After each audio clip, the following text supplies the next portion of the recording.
So I found a product to take care of these chrome end caps. You can see these right here are just skins or covers that go over top of the end caps. I got these from Amazon and they came painted in the body color. So all I have to do is go in here and clean up the chrome so that the 3M tape will stick. And they also use the factory screws. You can see a couple of spots over here where you can use the existing factory screws to hold them on as well. And there's a couple down here on the bottom too. So a combination of existing screws and 3M tape will hold these pieces on once I tuck them up under there. Color match is just a little bit off, but not too bad. It actually matches the grill that I ordered from Toyota perfectly. So I think these existing pieces may just be a little bit faded. You can see this one for the other side. See how it's got the tape in there. And actually, now that I'm looking at it closer, this tape says M. It doesn't say 3M, so that's probably the Chinese way to avoid being in trouble. But anyway, looks like a pretty nice piece, and like I said, it's the easiest way and the least expensive way that I could find to actually cover up the chrome on the bumpers. So let me clean these up and put them on and we'll see what they look like. All right, so now I'm gonna move on to the rear. I ran into an issue back here because you can see how the rear one will just fit on there, and it's also got two provisions for screws. But on the rear ones, it does not use existing screws. You have to have additional hardware for these. And the hardware that they sent in the kit makes no sense at all. Like, none of it is usable for this. It almost looks like somebody in China just grabbed a handful of nuts and bolts and threw them in a bag and shipped them out. Nothing in that bag is usable for this project. So that was kind of frustrating.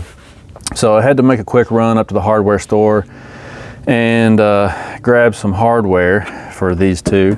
Now when you look up under the bumper, you'll see two holes in the bumper, and those are the two holes that you're going to use for this one and this one right here. And then of course you've got some of that double-sided tape in there that sticks right along here. So I'm going to clean this back down again. It's got gravel dust on it again already from the trip to town. I'm going to get some cleaner and clean this down and pull off just a little section of the double-sided tape so that I can do that last. Once I get it bolted on, then I can pull the rest of the tape and stick it. So I'll do that. Let me show you the hardware though that I picked up to do this with.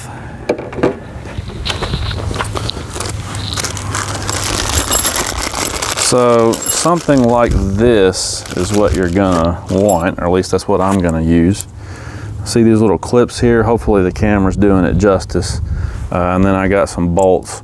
So you're just gonna clip this in to where the hole is, and it'll give you a threaded hole to run that screw into, or that bolt rather.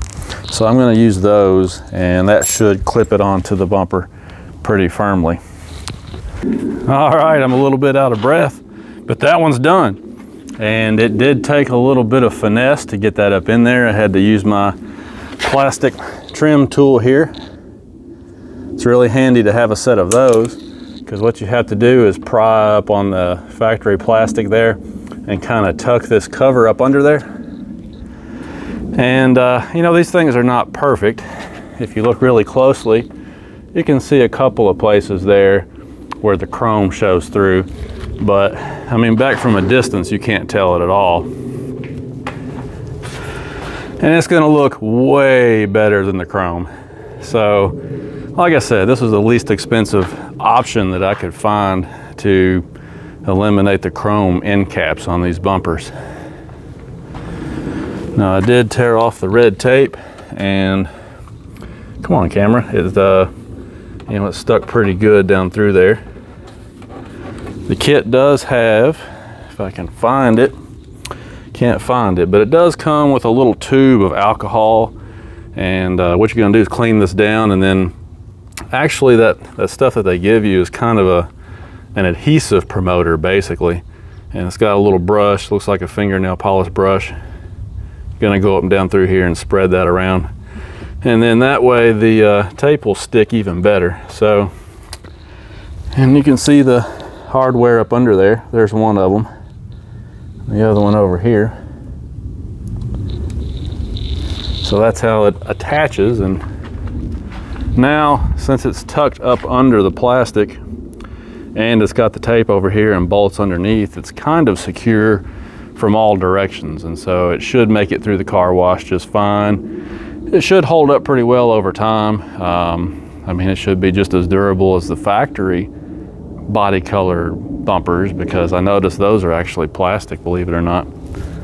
So anyway, gonna get this other side done. And like I said, the main thing is just make sure you clean it down good. Use some alcohol or ammonia-based Windex or something that'll strip off all the wax and oil and grease and crap that's on your chrome before you stick these on. That way they'll hold up a lot better over time. All right, so if you can hear over the wind, there's the finished product. Doesn't look too bad.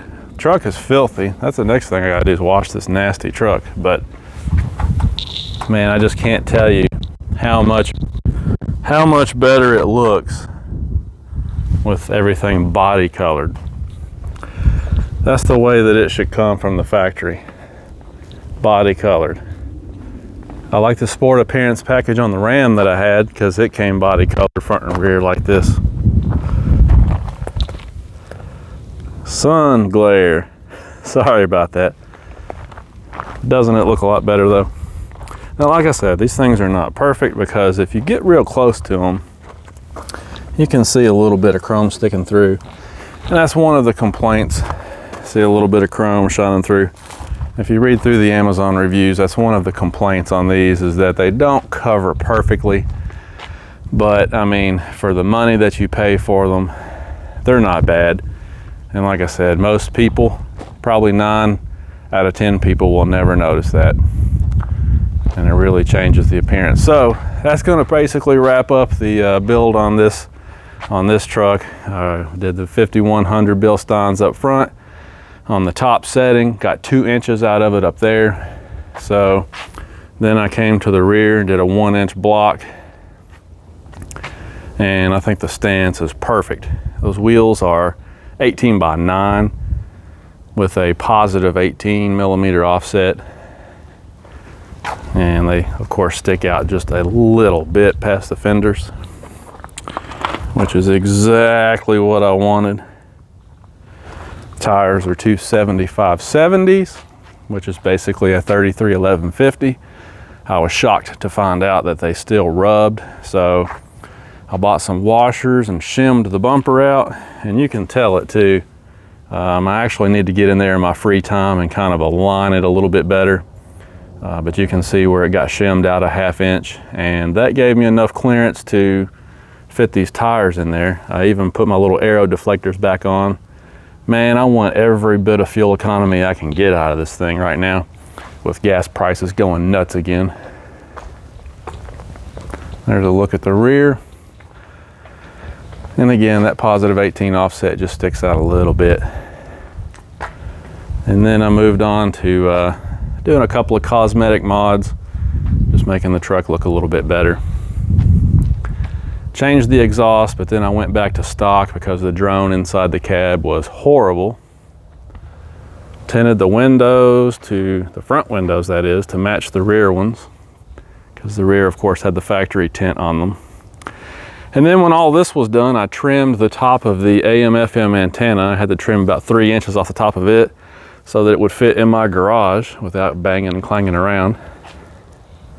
And I went through and did all the service, changed the transmission fluid completely. Transfer case fluid's been done, rear axle fluid's been done.